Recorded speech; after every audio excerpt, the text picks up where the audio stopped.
60 बड़े शाही परिवारों में से एक लॉर्ड फ्रेनेर एक पिता होने के नाते गॉर्डन से अकेले मिलकर अपनी चिंता जाहिर करते हैं। मेरी बेटी के चेहरे पर एक फेशियल ट्यूमर हो चुका है जिसे नजरअंदाज करना मेरी सबसे बड़ी गलती थी। हाल ही में उसके फूलने के कारण मेरी बेटी ने लोगों से बातचीत करना बंद कर दिया है। वो अपने कमरे में बैठी रहती है। साथ ही उसने इलाज करवाने से मना कर दिया है। जब से पता चला है उसके चेहरे पे एक निशान छूट सकता है। एक बाप होने के नाते मैं काफी ज्यादा निहत्था महसूस कर रहा हूँ। प्लीज आप मेरी मदद करिए। अपने ऑफिस में लौटने के बाद गॉर्डन इस बारे में विचार करता है ज्यादा से ज्यादा मैं अपने हेल्थ ट्रांसफर मैजिक से उसके निशान को छिपाने की कोशिश कर सकता हूँ, लेकिन अगर प्रिंसेस नहीं चाहती कोई उसका निशान देखे तो मुझे ज्यादा से ज्यादा 1 या 2 स्टूडेंट्स को अपने साथ को ले जाना ही होगा। इस परिणाम को सोचने के साथ ही गॉर्डन अपने कमरे के बाहर निकला ही था कि बॉन्ड से कह रहा है, तुझे पता चला कि नहीं तेरा कुत्ता गाड़ी के नीचे आ गया। यह सुनते ही वो अपना गुस्सा नहीं संभाल पा रहा, आगे बढ़ के रिबान पकड़ते हुए कहता है, तुझे जरा सोच समझ के बोलना चाहिए और इसमें तेरा ही हाथ होगा ना। ना बेना, इसमें मेरा हाथ नहीं, वो कुत्ता संभालने वाले का और चिंता मत कर, उसे हील कर दिया गया है। अपने डॉगी के कमरे में आने के बाद उसे एकदम सही सलामत देखकर उसकी जान में जान आती है, लेकिन साथ ही वो मन ही मन सवाल करने लगता है, क्या एक ऐसा हीलर का होना संभव भी है जो खरोचों को ठीक कर सके। जिस कारण गॉर्डन ने ये जिम्मेदारी क्रैसोन के कंधे पे सौंपी थी और वो ज़ेनोस के सामने अपना दुखड़ा रोते हुए कहता, मैं समझ नहीं पा रहा क्या करूं। ज़ेनोस उसे बिना किसी चिंता के कहता, इसमें क्या डरना, जा उसको काट डालो बस। ज़ेनोस तुम तो जानते हो मैं कितना बेकार हूँ, हीलिंग में अगर कोई गलती करता नहीं तो वो मुझे सूली चढ़ा देंगे। बड़े भाई आपको मेरे साथ चलना होगा, ये मेरी जिंदगी का सवाल है। ज़ेनोस के जवाब देने से पहले लिली वहाँ चाय लेकर आ जाती है, जिसे देखते ही क्रेसन हैरानी के संग कहता है, मुझे यकीन नहीं हो रहा ज़ेनोस तुम्हारी इतनी प्यारी छोटी बहन है। लेकिन प्यारा शब्द सुनकर लिली काफी खुशी के संग कहती है, चाहे मेरी कितनी तारीफ कर लो पर मैं अपने भैया की ही रहने वाली हूँ। क्रेसन को उन दोनों की बातें काफी ज्यादा अजीब सी लगती है, लेकिन वो लिली से कहता है, घबराने की कोई जरूरत नहीं है, हम दोनों बिल्कुल भाई की तरह, यानी तुम मेरी छोटी बहन हुई। लेकिन लिली उसे रिजेक्ट करते हुए कहती है, मैं तुम जैसा बड़ा भाई नहीं चाहती। अगले दिन ज़ेनोस उन दोनों के साथ लॉर्ड फ्रेनेर के मेंशन जाता है, जहाँ पे उनके सामने काफी बड़ी दुविधा आ चुकी थी क्योंकि सालेट ने खुद को कमरे में बंद कर लिया है। साथ ही वो सर्जरी करने से मना कर रही है, जिसे मनाने के लिए सभी उसके कमरे के बाहर इकट्ठा होते हैं। सबसे पहले लॉर्ड फ्रेनेर अपनी बेटी से कहते हैं, प्लीज अपने पापा पे भरोसा रखो, ये लोग तुम्हें ठीक कर लेंगे। दरवाजे की दूसरी ओर से सालेट कहती है, पापा आप सबसे बड़े झूठे हो, मेरे बर्थडे पे फ्लेमिंग वुल्स का स्कार्फ देना था लेकिन आप ये वादा तक नहीं निभा पाए। गॉर्डन उसे समझाने की कोशिश करता है, सर्जरी के अलावा हमारे पास कोई और रास्ता नहीं है। सालेट उससे कहती है, तुम पे तो भरोसा बिल्कुल नहीं किया जा सकता, क्या पता मेरे दुश्मनों ने तुम्हें मेरा चेहरा बिगाड़ने को भेजा हो। क्रेसन ज़ेनोस से कहता है, ये काफी बढ़िया मौका है, अगर मैं प्रिंसेस को सर्जरी के लिए मना लेता हूँ तो क्या पता आगे जाके मेरी काफी बड़ी लॉटरी लग जाए। लेकिन उसके कुछ कहने पर ही सालेट सीधा कह देती है, तुम्हारे के असिस्टेंट चुप ही रहे। क्रेसन के ख्याली बुलाव कुछ ही पलों में चकनाचूर हो चुके थे, वही अब तो ज़ेनोस को ही ट्राई करना होगा। तुम्हें मेरी आवाज आ रही है? हाँ, एक और असिस्टेंट, तुम्हें बात करने की तमीज नहीं है क्या? तो फिर मेरा कहना है, अगर तुम सर्जरी नहीं करवाना चाहती तो फिर कोई दिक्कत नहीं, मत करवाओ। वैसे भी ये कोई जानलेवा बीमारी नहीं है, ज्यादा से ज्यादा कुछ और नहीं, बस ये फूल जाएगा और एक बूढ़ी औरत की तरह दिखने लगेगा। वैसे मैंने तो सुना है कईयों ने इसे नाम दे दिया है, तो फिर तुम भी एक नाम दे सकती हो। ठीक है, मेरा काम यही समाप्त होता है, मैं चलता हूँ। ज़ेनोस की बातों ने उसके दिल में डर को पनप दे दी थी और वो बाहर निकल के कहती है, रुक जाओ। सालेट उन सभी के सामने सवाल रखती है, क्या वाकई एक बूढ़ी औरत की तरह दिखने लगेगा? क्रेसन कुछ बोल पाए उससे पहले सालेट कह पड़ती है, तू असिस्टेंट चुप ही रहना, अगर तेरी हवा तक मेरे रूम में आई तो सही नहीं होगा। प्रोफेसर गॉर्डन इसमें हामी भरते हुए कहते हैं, इसे हटाने के लिए हमें सर्जरी परफॉर्म करनी ही होगी, लेकिन वो मना कर देती है, उसे कोई भी खरोच की निशान नहीं चाहिए। लॉर्ड फ्रेनेर अपनी बेटी को समझाने की कोशिश करते हैं, देखो बेटा ये तुम्हें जल्दी ठीक कर लेंगे, बस प्रोफेसर पे भरोसा तो करो। लेकिन वो सीधा ऑब्जेक्शन उठाते हुए कहती है, पापा आप ये कैसी बातें कर रहे हो, आप नहीं चाहते मेरा चेहरा सही सलामत रहे? आपको मेरी जरा सी भी परवाह है या फिर नहीं? अगर इतना ही भरोसा है तो लाइए कोई प्रूफ ला के दीजिए ना मुझे। लेकिन सबकी बोलती बंद हो चुकी थी, जिस कारण सालेट अपने कमरे में चली जाती है। सभी टेंशन के माहौल में थे, लेकिन ज़ेनोस उसके आंगने में आके कहता है, वाह लगता है तुम्हें पक्षी भी पसंद है।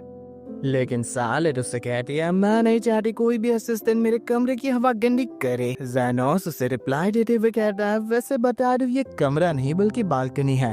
वो भी इस बात में सहमति भर देती है, लेकिन जैनोस का कहना था यहाँ पे एक पक्षी घायल है। सालेट बता रही है कल के दिन ये पक्षी मुझे गार्डन में घायल हालत में मिली थी, लेकिन अभी बिल्कुल मेरी तरह हो चुकी है जो बिल्कुल उड़ने की हालत में नहीं है। मैं कई और ड्रेसेस को पहनना चाहती हूँ और लोगों के सामने डांस करना चाहती हूँ। जैनोस उसके सामने सवाल रखता है क्या तुम ठीक होना चाहती हो? हाँ बेशक मैं ठीक होना चाहती हूँ, लेकिन कुछ कार भी नहीं चाहती, लेकिन साथ ही मुझे बुरा भी नहीं होना। सोच समझ कर कुछ भी कहा करो, जानते तो हो ना मैं कौन हूँ। जैनोस बड़ी शांति से कहता है एक पेशेंट, और क्या?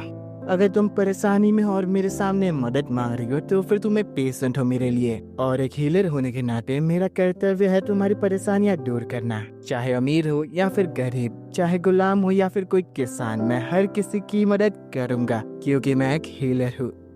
लो ये पक्षी भी उड़ने लगा। तो फिर अब क्या तुम ठीक होना चाहती हो? दोबारा आसमान की ऊंचाइयां छूनी है और डांस करना है कि नहीं? सालेट बड़ी नरमी से पूछी है क्या मैं वाकई दोबारा उड़ पाऊंगी? हाँ बेशक अगर तुम ठीक होना चाहती हो। सालेट की हाँ कहते ही सभी सर्जरी की तैयारियों में लग जाते हैं। वही डॉक्टर बेकर के दिए हुए ड्रग की बदौलत सालेट बिल्कुल आराम से सो गई थी, जिस कारण उसे कोई भी दर्द महसूस नहीं होगा। क्रेसन को बिल्कुल भी चिंता नहीं थी क्योंकि जैनोस के पास पहले से ही सर्जरी करने का बचपन का अनुभव था। लेकिन गोल्डन कहता है क्रेसन यानी कुत्ते संभालने वाले तो जानता तो है नहीं कितना जरूरी काम, अगर कोई भी गड़बड़ी तो छोड़ूंगा नहीं। सर मैं सर्जरी करूंगा। हाँ तूने तो कुत्ता संभाला था ना। जिस कारण क्रेसन थर थर कांपने लग जाता है, लेकिन जैनोस उसे कहता है डरो मत, मैं तुम्हारे साथ हूँ, तुम्हें हर पल गाइड करता रहूंगा। वैसे एक बात बताना, क्या इन्हीं औजारों का इस्तेमाल किया जाता है सर्जरी के लिए? हाँ बेशक इन्हीं का करेंगे ना हम लोग। सर्जरी के शुरू होते ही सबसे पहले क्रेसन किताब के बताए अनुसार 3 जगह कट लगाने वाला था, लेकिन जैनोस रोक के कहता है यहाँ 4 जगह कट लगाने होंगे और वो थोड़े से हिले हुए अपनी जगह से। जैनोस की गाइडेंस में क्रेसन काफी आसानी से सर्जरी परफॉर्म कर रहा था और काफी हद तक उसका कपकपाना भी बंद हो चुका था।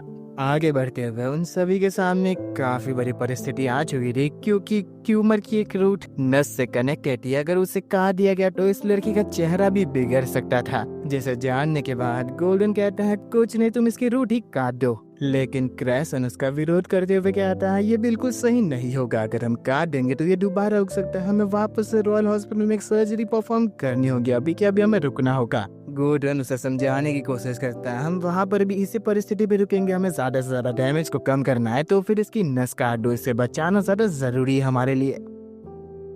लेकिन क्रेसन ये करना नहीं चाह रहा था, पर गोल्डन उसके हाथों को पकड़कर नस ही काट देता है और चिल्लाते हुए कहता है बेवकूफ तूने ये क्या किया? बाहर से लॉर्ड फ्रेनेर कहते हैं आखिरकार क्या हुआ? वो बताते हैं मेरे असिस्टेंट ने काफी बड़ी गड़बड़ कर दी है, हमें रॉयल हॉस्पिटल में जाकर ही दूसरी सर्जरी परफॉर्म करनी होगी। जैनोस और ज्यादा ये तमाशा बर्दाश्त नहीं कर सकता था। वो सीधा लॉर्ड फ्रेनेर से कहता है चिंता ना करे, इसको हमने ठीक कर दिया, बस इसके अब नर्व को जोड़ना है। मैंने सही कहा ना प्रोफेसर? हाँ बिल्कुल सही कह रहा है ये। इस लड़की ने अपने डर से लड़ाई करके हम पे भरोसा दिखाया था और मैं ये भरोसा टूटने नहीं दे सकता। जैनोस उन दोनों को साइड हटाते हुए कहता है अब मेरा बैकग्राउंड में रहने का कोई फायदा नहीं है, सर्जरी मुझे अकेले ही परफॉर्म करनी होगी। हाथों में माना स्कैल्पेल लिए जैनोस को सर्जरी परफॉर्म करता देख प्रोफेसर गोल्डन की आंखें फटी की फटी रह चुकी थी। सर्जरी के कंप्लीट होने के बाद जैनोस सालेट से कहता है अब तुम दोबारा डांस कर पाओगी। सालेट की आंखें खुलने पर वो अपने पिता के द्वारा गले लग पाया, उससे पहले उन्हें दूर हटा के कह दिया मुझे बस आईना देखना है। आईने में खुद की शक्ल देखने के बाद वो रोते हुए कहती है मुझे यकीन नहीं हो रहा, मैं ठीक हो गई। खुशी के आंसू बहाते हुए वो अपने पापा से सवाल करती है आखिर उस लड़के का नाम क्या था? लेकिन वो तो यही कह रहे थे मैं प्रोफेसर गोल्डन को ही सपोर्ट करने वाला हूँ। पीछे से बटलर बताता है मैंने सुना था शायद से उसका नाम जैनोस है। अपनी बालकनी में आकर वो तहे दिल से जैनोस को शुक्रिया कहती है।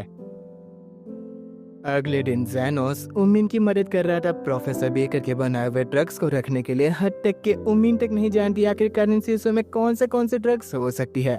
प्रोफेसर बेकर का मानना है एक ही ड्रग को 1000 तरीके से एक्सपेरिमेंट करने पे कोई ना कोई तो नया फॉर्मूला निकल ही आता है, पर इन्हें स्टोर करके रखना वाकई काफी बड़ा सिर दर्द है। प्रोफेसर बेकर वहाँ पे आके उन दोनों को इस काम के लिए शुक्रिया करते हैं, साथ ही ज़ेनोस से कहते हैं तुमने काफी बढ़िया प्रदर्शन किया था वहाँ पे, मेरे ख्याल से जल्द वो तुम्हें अपना पसंदीदा मान लेगा।